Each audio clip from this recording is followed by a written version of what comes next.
प्रिय छात्रों, एक अच्छा क्वेश्चन आपके सामने है। उदाहरण नंबर 18। इसमें लिखा है कि सिद्ध कीजिए कि यदि a such that a to b एक फलन है, एक फंक्शन है, और g such that b to c ये दोनों ही एक एक ही है, ठीक है। तब आपको सिद्ध करना है कि इनका जो कंपोजिशन होगा g कंपोजिशन f वो a टू c भी कैसा होना चाहिए, एक एक ही होना चाहिए। इसमें थोड़ा सा आपको पुराने ज्ञान को वापस बताता हूँ।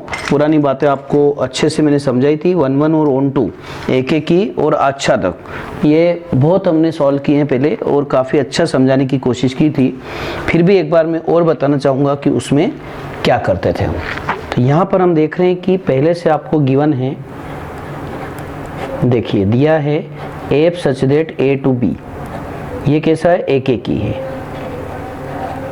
इज 1 1, ये 1 1 फंक्शन है।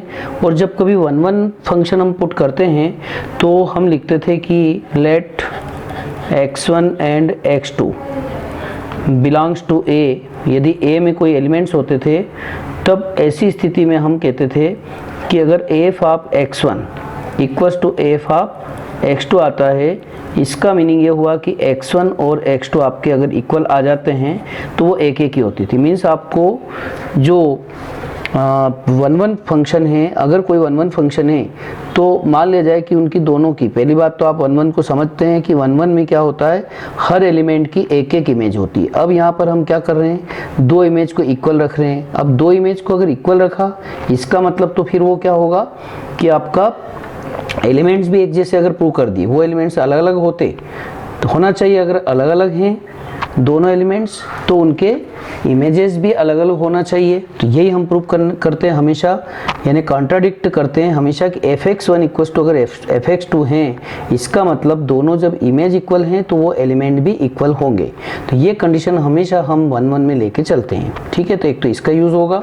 दूसरा एक और बात आपको दे रखी है एंड, और आपको दे रखा है कि g is such that b to c, और ये भी कैसा है, एक एक ही है,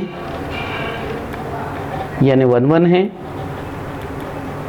और अगर ये 1 1 है तो इसमें भी अगर हम देखते हैं तो इसका मीनिंग भी ये हुआ कि g of x1 equals to, अगर हम g ऑफ x2 लेके देखते हैं तो ऐसी पोजीशन में x1 इक्वल्स टू x2 होता है, ठीक है।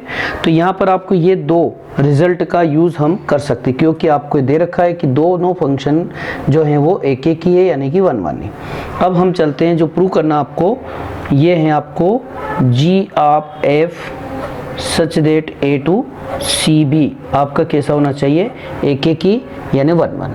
तो इसमें भी हम वही काम करेंगे कि अगर इसमें हम जो एलिमेंट लेते हैं, यानी इन दोनों की लेट g ऑफ f में हम दो एलिमेंट्स लेते हैं, let x1 and x2 belongs to g of f, तब ऐसी स्थिति में हम यहाँ पर एक एलिमेंट ले लेते हैं और इन दोनों की जो इमेजेस है वो इक्वल लेके चलते हैं। इस रिजल्ट को इसी पैटर्न से देखिए आप, f of x1 equals to fx2 आता है, और जब x1 इक्वल्स टू x2 आ जाता है तब हम कहते हैं कि ये दोनों फंक्शंस, ये जो फंक्शन है ये आपका कैसा है, 1 1। इसी प्रकार से हम यहाँ पर g कंपोजिशन f को भी प्रूव करना चाहते हैं कि ये आपका कैसा हो जाना चाहिए, 1 1। तो इसके लिए ज़रूरी है कि अगर इनके इमेजेस इक्वल हैं तो एलिमेंट्स भी कैसे हो जाना चाहिए, इक्वल, यानी कि composition g composition f of x1 g composition of fx2 के बराबर है, दोनों इमेजेस इक्वल हैं, तब हम चाहेंगे कि ये दोनों एलिमेंट भी इक्वल हो जाए। तो इसमें वही डेफिनेशन कंपोजिशन वाली लगाते हैं, g of fx1 equals to g of fx2। फिर आपको बताया कि g ऑफ समथिंग होता है, तो जैसे यहाँ आप देख रहे हैं g of x1 equals to g of x2 होता है, तो हम g को हटा सकते हैं क्योंकि g कैसा है, 1 1। तो यहाँ पर g अगर हटाते हैं तो यहाँ पर रीज़न लिख देंगे कि but g is 1 1 function, g जो है वो कैसा है, एक एक की फलन है, और इसलिए हम इसको हटा सकते हैं, यानी आपका fx1 इक्वल्स टू हो जाएगा fx2, ठीक है। फिर आप देख रहे हैं कि fx1 इक्वल्स टू fx2 होता है, तब हम कहते हैं कि ये दोनों एलिमेंट्स इक्वल होते हैं। क्यों, यहाँ पे फिर लिख देना कि but f is 1 1 function, f भी जो है वो कैसा है, 1 1 फंक्शन है, और इसलिए आप कह सकते हैं कि x1 इक्वल्स टू क्या होगा, x2 होगा।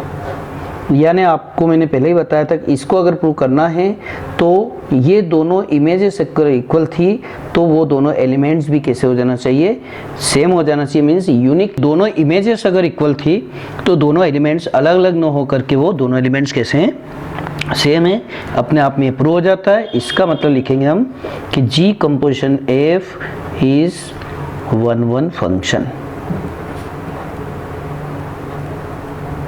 ठीक है, यही आपको प्रूव करना था कि जी कंपोजिशन एफ कैसा होगा, एक ही फलन होगा।